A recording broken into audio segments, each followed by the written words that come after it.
halul ăsta pe drum. Ești pericol public, tu, mă. Da, și mai ales nici nu vedeți.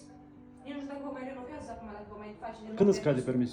17 martie îmi scade permisul. Trebuie să fac listă la ochi. Că nu le dă mai Din dă. gaza Dar nu ți-l mea, mai dă. da. Nu. Hai, Rica, păi și eu știu.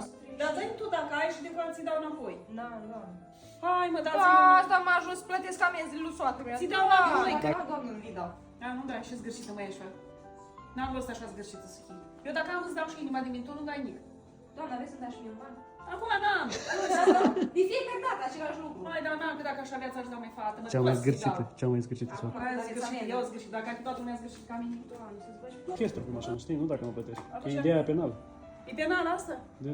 Ați făcut-o, doamnă, ați făcut-o penală.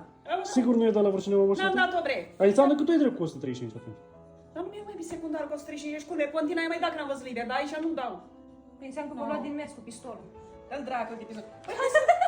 Îl dracu să-ți schiot să bagi 500 de euro.